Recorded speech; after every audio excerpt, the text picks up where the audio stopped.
Hello दोस्तों, नमस्कार। SM किसी चैनल में मैं आप सब लोगों का दिल से बहुत बहुत स्वागत करता हूं। दोस्तों, इस वीडियो में हम लोग बात करने वाले हैं एक ऐसी कंपनी के बारे में, ठीक है, जहां पे हम कह सकते हैं कि बहुत बड़ा मेगा डिस्काउंट हम लोग को देखने को मिल रहा है। मतलब देखिए, शेयर बाजार की बात करें, मार्केट आज भी हम लोग इसको टॉप पे ही कहेंगे, ठीक है। कल अगर बाजार 19,500 पे भी आया तो भी हम लोग इसको टॉप पे ही कहेंगे, ठीक है। सो ओवरऑल देखा गया तो जैसे मैंने हमेशा आप लोगों को कहा है कि मार्केट टॉप पे है, इससे हमें कोई फ़र्क नहीं पड़ता है। मार्केट नीचे जाए, इससे भी हमें ज़्यादा कोई फ़र्क नहीं पड़ता है, क्योंकि हमारा जो मकसद है वो शेयर को चुनना होता है। अगर हमारा शेयर सही है तो आप सभी लोगों को बताइए, कल बाजार अगर इधर ही रहा फिर भी आप लोगों को उस पर्टिकुलर स्टॉक में 100%, 200%, 300%, 400% के रिटर्न्स मिल जाएंगे। एंड अगर आप खराब स्टॉक में ही चले जाते हो तो कल ये बाजार 19,000 का 29,000 भी क्यों ना हो जाए, आपके पैसे तो आपके पोर्टफोलियो के हिसाब से ही बनते हैं। तो खराब स्टॉक में जाएंगे तो फिर यही निफ्टी 29,000 जाए या 50,000 जाए, आपका पैसा नहीं बनेगा। इस वीडियो की अगर मैं बात करूँ दोस्तों, तो अलग अलग कमेंट तो आते रहते। तो सर फिलहाल तो स्टॉक मार्केट मतलब निफ्टी इंडेक्स लेवल पे तो टॉप लेवल पे चल रहा है, तो एक ऐसा स्टॉक बता दीजिए जो कि बहुत ही बड़े मेगा डिस्काउंट के ऊपर चल रहा है। तो दोस्तों, अगर मैं बात करूँ तो यस, ये जो कंपनी लगभग लगभग 50% डिस्काउंट के ऊपर चल रही है। बट सबसे पहले जो बेसिक चीज़ें होती है, एंड डिस्क्लेमर भी देना चाहूँगा। सबसे पहला डिस्क्लेमर कि यस, ये कंपनी मेरे पास भी है। सेकंड चीज़ कि यस, अब कि ये कंपनी हम लोग पुराने समय से भी देख रहे हैं, आज की बात नहीं है। बट ये जो कंपनी है ना दोस्तों, एक माइक्रो कैप टाइप की कंपनी है। मतलब इनमें तेज़ी आती है ना, 1,000 1,500% की रिटर्न, ये एक तरफा पॉइंट हर कोई देख लेता है। बट जब गिरता भी है तो 50-60% गिरेगा। तो ये भी पॉइंट आपको पता है यहाँ पे होना चाहिए, जो कि अभी भी आप देख सकते हैं कि स्टॉक टॉप लेवल से 50-55% डाउन है। तो इसका अर्थ ये नहीं कि वो स्टॉक खराब हो गया करके, वो चलते ही वैसे है, ठीक है। अगर आप में यहाँ पे मतलब बोलते हैं ना, रिस्क टेकिंग एबिलिटी नहीं है, एंड इस स्टॉक में अगर आप सिर्फ तेज़ी देखकर ब्लाइंडली जाओगे तो फिर लिटरली मतलब हालत ख़राब हो जाएगी, ठीक है। एंड सेकंड इंपॉर्टेंट चीज़ कि एजुकेशनल पर्पज से रिलेटेड ये चीज़ है, कोई रिकमेंडेशन नहीं कि आप बाय करो सेल करो करके, वो आपका डिसीजन होना चाहिए। तो चलिए, कंपनी कौन सी है? तो दोस्तों, उस कंपनी का नाम है HLE Glascoat. Yes, HLE Glascoat की बात करें तो सबसे पहले जो बिगनर रहते हैं वो चेक करते हैं NSE का चार्ट पैटर्न, एंड वहाँ पे कहेंगे अरे सर ये तो इतना चार्ट पैटर्न है। तो दोस्तों, मैं आपको कहना चाहूँगा कि ये पहली कंपनी BSE के ऊपर ट्रेड करती थी, NSE के ऊपर जस्ट अभी अभी लिस्ट हुआ है, ठीक है। तो इसलिए आप अगर BSE के ऊपर जाके इसका पुराना चार्ट पैटर्न देखोगे तो ऐसा कुछ आपको नजर आएगा। 5 साल में नेट रिटर्न्स कितने? 1,700% के रिटर्न। देखिए, रिटर्न्स देखकर प्रभावित नहीं होना है। अगर कोई स्टॉक आपको इतने रिटर्न्स बता रहे हैं, मतलब बहुत सिंपल सी गणित है कि वो एक छोटी company, nano cap micro cap रहेगी, ठीक है। उसके बिना तो ऐसा तो लार्ज कैप मिड कैप में भी रिटर्न्स नहीं बनते हैं, ठीक है। इवन स्मॉल कैप में भी यूजुअली नहीं बनते, माइक्रो कैप नैनो कैप में ही बनते हैं। बट दूसरा पार्ट क्या है कि डूबने वाले भी कितने माइक्रो कैप नैनो कैप आकर चले भी गए, किसी को पता भी नहीं होता है। तो इसलिए ऐसे कंपनीज में संभाल कर रहना चाहिए। आप देख सकते हैं, देखिए तेजी हर किसी को अच्छा लगता है, बट उसके बाद देखिए एकदम जोरदार गिरावट। एंड मैं आपको बताना चाहूँगा, अभी यहाँ पे तो कॉर्पोरेट एक्शन हुआ है, वो बोनस स्प्लिट हुआ है, इसलिए आप मेरा पुराना वीडियो देखोगे तो तभी हम लोगों ने इस कंपनी को देखा था लगभग 1,000 के आसपास। फिर उसके बाद ये कंपनी गई थी सब समवेयर अराउंड 7 से 8,000 के आसपास, ठीक है, थोड़ा ऊपर नीचे हो सकता है। एंड उसके बाद अभी ये कॉर्पोरेट एक्शन होकर 600 650 पे देखने को मिल रहा है। ऑलरेडी जो रिटर्न है हमारे 4-5-6 गुना हो चुके हैं। हाँ, नो डाउट इससे भी ज़्यादा हमारे रिटर्न बन चुके थे, बट इस प्रकार की गिरावट हो जाती है तो नेट नेट उतना यहाँ पे नीचे आ ही जाता है। अभी की अगर मैं बात करूँ तो अगर आप चेक भी करोगे, ये तो मैंने रफली आपके सामने चीज़ें रखी, कितना गिरावट है? 52%। अगर मैं प्रॉपरली कैलकुलेट करूँ ना तो 55% से भी ज़्यादा की गिरावट आपको देखने को मिलेगी, ठीक है। तो इसका अर्थ ये नहीं कि चलो सिर्फ डिस्काउंट के ऊपर चीज़ मिल रही है तो मैं ब्लाइंडली जाके निवेश करूँगा, बिल्कुल भी नहीं। ये स्टॉक यहाँ से और भी गिर सकता है, इस बहुत ज़्यादा रिस्की स्टॉक होते हैं दोस्तों ये। तो फिर ऐसे स्टॉक में मतलब जाना ही क्यों? तो दोस्तों, ऐसे स्टॉक में अगर किसी को जाना ही होता है, उसके पीछे का रीज़न होता है कि यस, रिटर्न्स बहुत क्विकली बनते हैं इसमें, जो कि आप यहाँ पे देख सकते हैं, ठीक है। तो वो बोलते हैं ना, बहुत ही सिंपल फॉर्मूला, अगर आप रिस्क ज़्यादा लोगे तो आपका रिवॉर्ड भी ज़्यादा, एंड रिस्क कम लोगे तो आपका रिवॉर्ड भी कम। इंडेक्स में पैसा लगाओगे, ETF में पैसा लगाओगे तो एवरेज रिटर्न 10-12-15% के आसपास का आप लोगों का बन जाएगा, ठीक है, क्योंकि वहाँ पे रिस्क भी कम है। FD में देखेंगे तो रिस्क ही क्या है? 0। तो वहाँ पे कितना मिलेगा? मुश्किल से 5-6%, ठीक है। तो ये चीज़ें हमें समझ में यहाँ पे आनी चाहिए। एक्चुअली ग्लास कोट की अगर हम लोग बात करें, कंपनी किस में हम लोग को काम करते हुए देखने को मिल जाती है, 2 इनके बड़े सेगमेंट है। एक है फिल्टरेशन एंड ड्राइंग इक्विपमेंट, उसमें एक कंपनी काम करती है, उसमें इसका मार्केट शेयर कितना है? 50%। एंड दूसरा है दोस्तों ग्लास लाइन इक्विपमेंट, इसमें इसका मार्केट शेयर कितना है? 25%, ठीक है। तो ग्लास लाइन इक्विपमेंट की अगर हम लोग बात करें, इसमें किंग कौन है आप सभी लोगों को बताइए? यस, GMM फॉडलर है, जो कि 50% से ज़्यादा मार्केट शेयर लेकर बैठा हुआ है।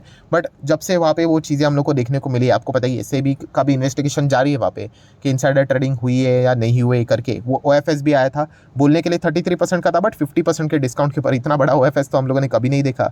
तो इसलिए GMM फॉडलर को अभी हम लोग अवॉइड ही करना पसंद करते, बट वो भी कमाल की कंपनी है। बट ये जो पूरा ड्रामा देखने को मिला था, इसलिए हम लोग अवॉइड ही करते। इस कंपनी की अगर हम लोग बात करें तो आप यहाँ पे पीयर कंपेरिजन भी देखोगे, ठीक है। तो ये जो ग्लास लाइन इक्विपमेंट जो रहता है, इसमें मैं क्लिक भी कर लेता हूँ तो देखिए GMM फॉडलर आप लोगों को देखने को मिल जाएगा। ये भी छोटी कंपनी, 6-6.5 हज़ार करोड़ का मार्केट कैप है। एंड HLE ग्लासकोट कितना है, लगभग 4.5 हज़ार करोड़ का market cap. But yes, glass line equipment में ये इसका लीडर हम लोग को देखने को मिल जाता है। सो दोस्तों, अगर हम लोग बात करें ये जो ग्लास लाइन इक्विपमेंट, ये जो फिल्ट्रेशन ड्राई, ये जो सारी चीज़ें रहती है, ये जो इक्विपमेंट में ये कंपनी काम करती है, ये कहाँ पे इस्तेमाल होता है? तो दोस्तों केमिकल सेगमेंट में इस्तेमाल होता है, API फार्मा में इस्तेमाल होता है, एग्रो केमिकल में इस्तेमाल होता है। मतलब क्या है, मोटा मोटी अगर मैं बात करूँ ना, केमिकल एंड फार्मा ये सेक्टर इन कंपनीज के बिना यूजुअली मतलब काम ही करना इनका मुश्किल हो जाएगा, क्योंकि ये इसी से रिलेटेड ये सारी चीज़ें यहाँ पे बनाते हैं। ठीक है, आप समझ में आ रहा है? मतलब एकदम ही आपको अगर एक एग्जांपल दे दूँ तो बोलते हैं ना, अगर आपको मिठाई बनानी है तो मिठाई किससे बनती है? दूध से बनती है। तो दूध के बिना आप मिठाई बना सकते हो क्या? नहीं ना। तो वैसा ही है, इन कंपनीज़ के इक्विपमेंट के बिना केमिकल एंड फार्मा सेक्टर ही फीका है। तो इतना इंपॉर्टेंस है इन कंपनीज़ का।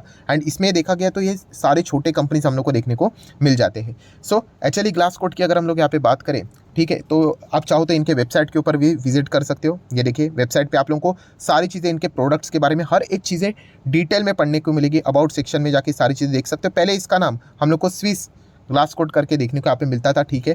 देन वो चेंज होकर HLE ग्लासकोट हम लोग को होते हुए देखने को यहाँ पे मिल चुका है। एंड अगर हम लोग यहाँ पे नीचे आ जाते हैं तो ये देखिए इस प्रकार के इक्विपमेंट्स आप लोगों को इंजीनियरिंग से रिलेटेड भी देखने को यहाँ पे मिल जाएंगे। अभी अगर आपको यहाँ पे और स्टडी करना है, जैसे कि फिल्टरेशन, ग्लास लाइन इक्विपमेंट, इसके ऊपर क्लिक करो तो आपको इससे रिलेटेड इन्फॉर्मेशन देखने को यहाँ पे मिल जाएगी। जैसे कि ये देखिए इस प्रकार के जो इक्विपमेंट्स यहाँ पे रहते हैं, बहुत ही कॉम्प्लेक्स टाइप के इक्विपमेंट्स हम लोग को देखने को मिल रहे हैं। वो यहाँ पे ये कंपनी बनाने का काम यहाँ पे करती है एंड बेचती भी है। देन अगर हम लोग बात करें तो आप चाहो तो ग्लास लाइन इक्विपमेंट, इसके ऊपर भी जाकर चेक कर सकते हो। ये देखिए इस प्रकार के इक्विपमेंट्स हम लोग को देखने को यहाँ पे मिल जाते हैं, जो कि केमिकल्स एंड फार्मा में हम लोग को बहुत ही बड़े स्तर के ऊपर इस्तेमाल होते हुए देखने को मिल जाते हैं। और ऐसे देखा गया तो ये सिर्फ दो ही कंपनीज देखने को मिल जाती है, एक है GMM फॉडलर एंड सेकेंड HLE ग्लासकोट। सो ये एक चीज़ हम लोग को समझ में यहाँ पे आ जाती है। देन अगर हम लोग बात करें तो एक ऐसी चीज़ जो कि लिटरली इस कंपनी को मतलब बोलते हैं ना कि मतलब हर किसी के रडार के ऊपर आती है कि इसके क्लाइंट्स, यस, इतने खतरनाक क्लाइंट्स, खतरनाक मतलब बहुत ही शानदार क्लाइंट्स। जैसे कि मैंने आपको बोला कि फार्मा एंड केमिकल सेगमेंट की जो कंपनियां हैं वो आपके इनके क्लाइंट्स देखने को मिल जाएगी। Divi's laboratories, Bayer crop science की बात करें, UPL, अतुल लिमिटेड, ग्लैक्सो की अगर हम लोग बात करें, GSK, जाइडस की बात करें, अरबिंदो फार्मा की बात करें, SRF, PI इंडस्ट्री की अगर हम लोग बात करें, डेक्कन की बात करें, उसी के साथ साथ अगर हम लोग BASF की बात करें, डॉक्टर रेड्डीज की बात करें, ठीक है, उसी के साथ साथ कुछ और पॉपुलर नाम आपके सामने रखना चाहूँगा, जैसे कि मर्क, देन मिगामी केमिकल्स ऑर्गेनिक की बात करें, सन फार्मा की बात करें, सेनोफी की बात करें, फार्मा इंडस्ट्री की बड़ी कंपनी। देन उसी के साथ साथ अगर आप चेक करोगे तो आप लोगों को आरती इंडस्ट्रीज़ देखने को यहाँ पे मिल जाएगा, ठीक है। एथर की बात करें, देन लरुस लैब की बात करें, आप समझ रहे हो ये इतने बड़े क्लाइंट्स हम लोग को इनके देखने को यहाँ पे मिल जाते हैं, क्योंकि इनके बिना मतलब बोलते नहीं, दो ही कंपनियां हम लोग को देखने को मिल जाती है, इन्हीं से रिलेटेड हम लोग को पूरा धंधा इनका चलते हुए देखने को यहाँ पे मिल जाता है। सो दोस्तों ये एक ऐसा सेगमेंट था जिससे हमारा कॉन्फिडेंस बढ़ा था। ये कोई आज की बात नहीं, जब से मैंने पहली बार भी इसको कवर किया था, ये दो कंपनीज को मैंने कवर किया था। एक था HLE ग्लासकोट के ये क्लाइंट्स मैंने आपको दिखाए थे, एंड दीपक नाइट्रेट के भी क्लाइंट्स बताए थे। तभी दीपक नाइट्रेट शायद से 265 पे ऐसा कुछ तो चल रहा था, आज देखिए कहाँ से कहाँ चला गया। और ये भी कंपनी की अगर हम लोग बात करें, अभी तो वो एडजस्टेड प्राइस 600 अभी देखने को मिल रहा है। मतलब आप पकड़ कर चले कि हम लोगों ने 90 रुपये पे देखा था स्टॉक, अभी 600 पे चल रहा है। मतलब आप समझ रहे हो कितने लोअर लेवल पे देखा था। ऑब्वियसली मैं कोई रिकमेंडेशन नहीं देता हूँ, ये आपके ही ऊपर है, आपको स्टडी कर रहे हैं तो आप कर सकते हो। मार्केट कैप देखिए इतना भागने के बाद भी कितना बना है, केवल 4,000 करोड़ का मार्केट कैप। मतलब इतने छोटी कंपनी, बहुत ज़्यादा वॉलेटिलिटी इनमें हम लोग को देखने को यहाँ पे मिल जाती है। बाकी की अगर हम लोग बात करें तो ऑब्वियसली ये हम लोगों को कैपिटल गुड्स में देखने को यहाँ पे मिल जाते हैं, ठीक है। नॉन इलेक्ट्रिक इक्विपमेंट, जिसमें इंजीनियरिंग सेगमेंट में इन कंपनी का योगदान देखने को यहाँ पे मिल जाता है। देन अगर हम लोग बात करें कंपनी का PNL भी आप देख सकते हो। पहले कंपनी का प्रॉफिट देखिए केवल 3 करोड़, 4 करोड़, देन 5 करोड़ ऐसा हुआ करता था। वही प्रॉफिट अभी जाके धीमे धीमे 30, 50, 60 के आसपास देखने को मिल रहा है। ऑब्वियसली जैसे ही कंपनी का प्रॉफिट अगर थोड़ा भी डाउन हुआ, मान लीजिए 60 का अभी 50 हो गया, अगर 38 आ गया, तो ये कंपनी और भी जोरदार तरीके से हम लोग को नीचे गिरते हुए देखने को मिल सकती है। तो इनमें इस प्रकार के रिस्क हम लोग को बार बार देखने को मिल जाती है। तो इस पॉइंट को इग्नोर मत करना, ठीक है। सिर्फ हम अच्छे अच्छे पॉइंट्स को पकड़ लेते हैं तो ऐसा नहीं करना है, इनमें बहुत ज़्यादा रिस्क होती है। बट येस, एक और ऐसा पॉइंट है जो कि हमारा कॉन्फिडेंस बढ़ाता है, एंड वो है शेयर होल्डिंग पैटर्न, कि इसमें 70% प्रमोटर की होल्डिंग देखने को मिल जाती है। FIS की बात करें तो 4-4.5%, ज़्यादा कुछ है नहीं। DS भी यहाँ पे है नहीं, बाकी पब्लिक है, क्योंकि छोटे कंपनीज है ना, इंस्टीट्यूशनल इन्वेस्टर कंपैरेटिवली कम ही रहते हैं। बट फिर भी प्रमोटर की होल्डिंग ज़्यादा नज़र आती है। तो प्रमोटर थोड़ा सा मतलब सोच समझ कर बिजनेस करेंगे। हम लोग ऐसा बोलेंगे जितनी ये कंपनी कल बढ़ती रहेगी, अगर किसी को सबसे ज़्यादा फायदा होगा तो वो एक ही चीज़ है, एंड वो है दोस्तों कंपनी के प्रमोटर्स, क्योंकि उन्हीं के पास मैक्सिमम स्टेक देखने को यहाँ पे मिल रहा है। सो ऑब्वियसली अगर प्रमोटर लगातार स्टेक अगर सेल करते रहेंगे तो उसके ऊपर आपका ध्यान होना चाहिए। एंड अगर चलो माल वो बेचते हैं तो कोई गलत बात नहीं है, चेक कीजिए क्या वो इंस्टीट्यूशनल इन्वेस्टर को माल बेचते हैं, अगर नहीं पब्लिक को बेच रहे तो फिर वो एक रेड अलर्ट यहाँ पे हो सकता है। ये हमें लोगों को खुद से ये डिसीजन लेना पड़ता है छोटे कंपनीज में जाते वक्त, राइट। तो इतना एक्टिवनेस अलर्टनेस होना चाहिए, ठीक है। बट मैं इतना कह सकता हूँ दोस्तों कि एक्चुअली ग्लासकोट ये कंपनी कोई खराब कंपनी नहीं, बहुत अच्छी कंपनी है, बैलेंस शीट भी ठीक ठाक नजर आती है, छोटी कंपनी तो इस प्रकार की चीज़ें यहाँ पे रहती है। सो आप चेक कर सकते हैं, टॉप लेवल से बहुत बड़े डिस्काउंट के ऊपर अवेलेबल है, सिर्फ डिस्काउंट के ऊपर अवेलेबल है, इससे मैं जाना चाहूँगी टोटली यूजलेस डिसीजन है। बट येस मैं इतना कह सकता हूँ कि कंपनी में वो काबिलियत ज़रूर नज़र आती है। हो सकता है 2-2, 3-3 साल तक ये स्टॉक ना चले, बट ये जब चलते हैं तो एकदम ही मतलब भयंकर तेज़ी यहाँ पे दिखाते हैं। सो आप चाहो तो इसको स्टडी कर सकते हो। बहुत बार मैं रिपीट कर चुका, बट अगेन कहना चाहूँगा येस ये कोई रिकमेंडेशन वाला वीडियो नहीं था कि आप जाके इसको खरीदो करके, बहुत ही रिस्की टाइप का स्टॉक है। ज़रूर आप इसको जितना स्टडी करोगे आपको नया नया चीज़ जानने की कोशिश मतलब यहाँ पे मिल सकती है। तो ठीक है दोस्तों, वीडियो तो खत्म हो चुका है। उसी के साथ साथ आप चाहो तो स्टॉक मार्केट क्लासेस इस चैनल पे भी विजिट कर सकते हैं। आज के दिन का जो इंपॉर्टेंट वीडियो था इसको भी जरूर स्टडी कर लेना, इसका भी लिंक मैंने ऊपर आई बटन पे यहाँ पे दे दिया है। बहुत कुछ चीज़ें आप सीख पाओगे कि शेयर प्राइस भागने से पहले आपको कैसे पता चलेगा, तो इसी से रिलेटेड वीडियो देखने को यहाँ पे मिल जाएगा। एंड इन केस अगर आपने अभी तक डीमैट अकाउंट ओपन नहीं किया तो लिंक नीचे डिस्क्रिप्शन में 25 वीडियो की लिस्ट भी आपको बिल्कुल फ्री ऑफ कॉस्ट मिल जाएगी। आपका नाम, कौन सा अकाउंट आपने लिंक के थ्रू ओपन किया प्रॉपरली कमेंट से मेंशन कर दिया तो हफ्ते भर के अंदर सारे लेक्चर्स मेरे साइड से फ्री ऑफ कॉस्ट प्रोवाइड कर दिए जाएंगे, ताकि आप शेयर बाजार को आसान भाषा से सीख सको। So that's it, thank you very much. So we will be meeting our next video, तब तक के लिए बाय बाय।